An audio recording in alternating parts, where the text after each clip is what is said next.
It's already 3 hours now. You asked for 5 minutes. We have been asking for you for last 3 hours.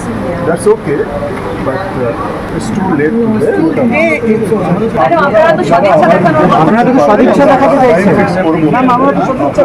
সদিচ্ছা তোমাদের আমরা দেখেছি, আমরাও তো ছিলাম তো 6টা থেকে 9টা।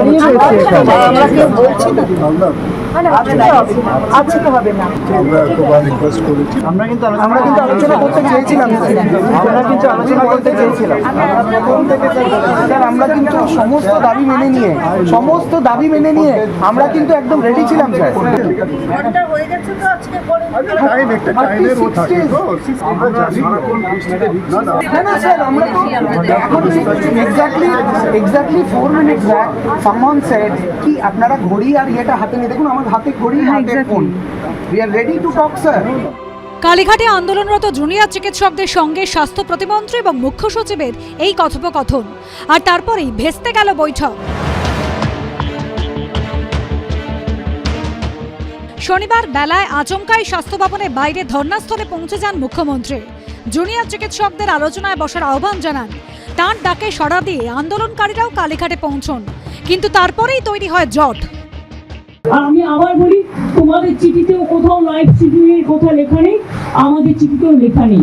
আমরা টোটালটাই রেকর্ড করে রাখছি এবং তোমাদের শেয়ার করব আমরা মিনিটস, এবং এটা আমরা কেউই রিলিজ এখন করবো না, যেহেতু কোর্টে কেস চলছে। আমরা এটা সময় মতো কোর্টের কেসটা একটু শেষ হয়ে গেলে তোমাদের দিয়ে দেবো। একটু বুঝুন ম্যাডাম, আমাদের ওই ভিডিওটি ম্যাডাম আমরা যদি নিয়ে না যেতে পারি, যারা আমাদের ব্যাচমেটরা বন্ধুরা, শোনো আমি একটা কথা বলি, তারা দেখো তোমার আজকে কিন্তু অনুরোধ তোমাদের কাছ থেকে এসেছিল, কারণ আমি ওখানে যাওয়ার পর সেখানে কোথাও লাইভ স্ক্রিনের কথা লেখা ছিল না, এবং আমরাও লিখিনি, তোমরাও লেখনি। সেদিনকে তোমরা লিখেছিলে, তার সাথে তোমরা তো বুঝবে এখানে একটা সিকিউরিটির ব্যাপারও আছে। লক্ষ্মী ভাই বোনেরা আমার, তোমরা মানুষের স্বার্থে এসো এবং তোমরা আমার সাথে কথা না বলতে পারো, তোমরা একটা চাপ হয়ে যাও। এরপর মুখ্যমন্ত্রী ঘরে ঢুকে যান। দাঁড়িয়ে থাকেন আন্দোলনকারী জুনিয়র চিকিৎসকরা। বেশ কিছুক্ষণ বাদে স্বাস্থ্য প্রতিমন্ত্রী এবং মুখ্য সচিবের সঙ্গে তাঁদের আলোচনা হয়। চিফ মিনিস্টার ম্যাডাম আপনার কাছে এসে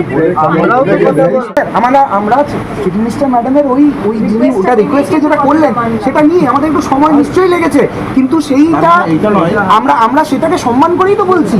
যারা রাস্তায় শুয়ে আছে আমরা চাই না তারা রাস্তায় শুয়ে থাকুক। সেই জন্যই কথা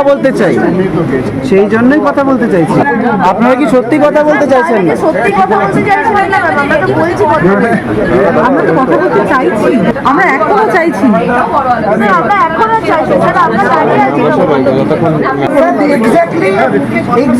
আপনারা রিফিউজ করছেন এক্স্যাক্টলি যা বলেছিলেন স্যার, উইদাউট এনি সব মেনে নিন, without any condition we were ready to talk. আমরা 36 দিন বসে আছি না, ম্যাডাম নিজে এসেছেন অনেকক্ষণ আগে। আমরা তাহলে এখানে বসে থাকছি না। কিছুক্ষণ বাদে কালীঘাটে মুখ্যমন্ত্রীর বাড়ি থেকে বেরিয়ে আসেন আন্দোলনকারী জুনিয়র চিকিৎসকরা। ফিরে যান ধর্ণা মঞ্চে। সেখানে পৌঁছে ক্ষোভ উগরে দেন তাঁরা।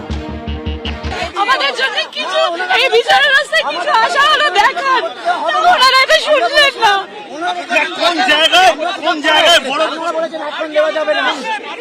ওনারা বলে আমাদের মুখের উপর ওনারা গাড়িতে বেরিয়ে চলে গেলেন, বললেন বাস থেকে তোমরা নিজেরা চলে যাও, নইলে তোমাদের বাস থেকে দিচ্ছে, তোমরা চলে যাও, বেরিয়ে যাও। বৈঠক ভেস্তে যাওয়ার পর জয়েন্ট প্ল্যাটফর্ম অফ ডক্টরসের তরফে প্রেস বিবৃতিতে বলা হয়েছে, পরপর 3 দিন সরকার এবং আন্দোলনরত জুনিয়র ডাক্তারদের মধ্যে আলোচনা ভেস্তে যাওয়ার ঘটনায় জয়েন্ট প্ল্যাটফর্ম অফ ডক্টরস অত্যন্ত হতাশ।